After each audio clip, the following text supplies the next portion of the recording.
নমস্কার, আমি doctor Naren Pandey allergy asthma সেন্টারের পক্ষ থেকে। বয়স নিয়ে আমরা আজকে আলোচনা করতে চলেছি। ফিলারের কি রোল আছে? ফিলার্স দিয়ে এই আমাদের বয়সের ছাপটা ঢাকা দেওয়ার চেষ্টাতে আমরা কিন্তু এগিয়ে যেতে পারি।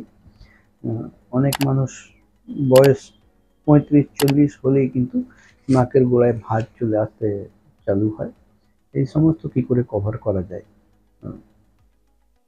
আর একটু বেটার লুক আমার কি করে হয়, সেটা নিয়ে আমরা আজকে আলোচনা করতে চলেছি।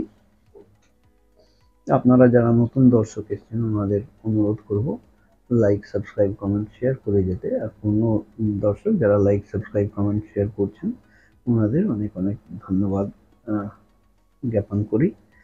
এখনো যদি না সাবস্ক্রাইব করে থাকেন তাহলে দয়া করে চ্যানেল বেল আইকনতে অল প্রেস করে যদি সাবস্ক্রাইব করেন তাহলে প্রথমেই ভিডিওগুলো সমস্ত আপনি পাবেন।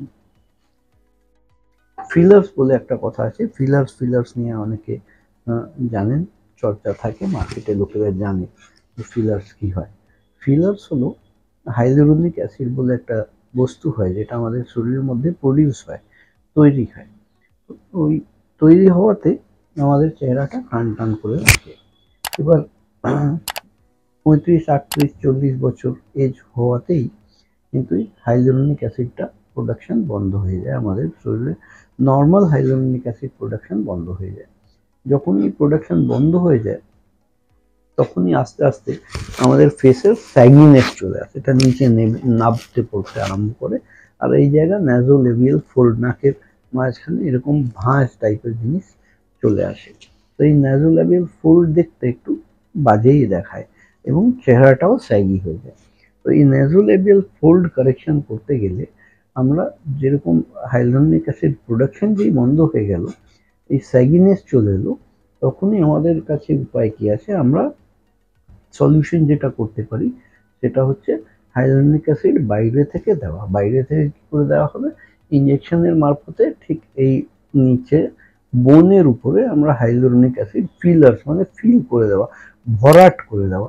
ওই যে গাড্ডা মতন হয়েছে সেই জায়গা ভরাট করে দেওয়া, বোনের উপরে গিয়ে ইঞ্জেকশনটা হাইলোরোনিক অ্যাসিড ইঞ্জেকশনের মারফতে আমরা ওখানে ভরাট করি। ভরাট করলে এই ভাঁজের জায়গাটা কারেকশন হয়। যখনই ভাঁজের জায়গা কারেকশন হবে তখনই এই স্যাগিনেসটাও উপরের দিকে উঠে আসে, প্রেজেন্টেবিলিটি আরও অনেক বেটার হয়। আর আরও বাকি ফাইন লাইন্স চতুর্দিকে যেগুলো থাকে সেটার জন্য আমাদের বোটক্স ইউজ করা হয়, সেটা নিয়ে আমি পরবর্তী ভিডিওতে আলোচনা করব। তো যাদের এই ফিলার্স নিয়ে যে মাথায় একটা থাকে কি সাইড এফেক্ট হবে বা কি ক্ষতি করবে, তো ক্ষতিকারক কোনো বিষয় নয়। আপনারা অনেক লোকই দেখে থাকবেন যেরকম থাইরক্সিন বডিতে প্রোডাকশন বন্ধ হলে বা কম হলে তখন এই থাইরক্সিন ট্যাবলেট খেতে হয়। থাইরয়েডের ট্যাবলেট রেগুলার খেয়ে যেহেতু শরীরে আমার প্রডিউস করতে পারছে না, আমি উপর থেকে নিয়ে ওটা ভর্তুকি করে নিলাম।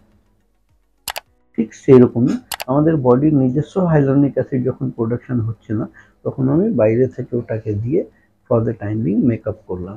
যেরকম থাইরক্সিন রেগুলার বেসিসে খেতে হয়, ঠিক সেরকমই হাইলোরোনিক অ্যাসিড একবার চামড়ার নিচে যদি আমরা ইঞ্জেকশন নিই তাহলে ওটা 8 মাস থেকে নিয়ে 15-16 মাস ম্যান টু ম্যান ভ্যারি করে। কারোর 8 মাসে আস্তে আস্তে কমতে আরম্ভ করে আর কারোর 12-14 মাস পরে কমে যায়।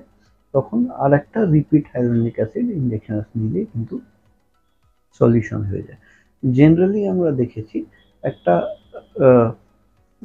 ফিলার ইঞ্জেকশন 1 ml যদি আমাদের ইউজ করতে হয়, সাধারণত বেশিরভাগ মানুষের কিন্তু 1 ml এ মোটামুটি হয়ে যায়, কারোর 1.5 ml ও লাগে। 1 ml যদি ইউজ করতে হয় তো সেটার চার্জেস আমরা এখানে 12,000 টাকা নিই, প্লাস 1,000 কনসালটেশন ফি থাকে। এতে কিন্তু 1 ml ফিলার দেওয়া সম্ভব। আর যদি কারোর মনে করুন একটু বেশি প্রয়োজন হলো, 1.5 ml মতন দিতে লাগলো, তো সেই ক্ষেত্রে আরও 6,000 টাকা কিন্তু বেড়ে যায়। এই দাম সম্পর্কেও একটু আইডিয়া দিয়ে দিলাম।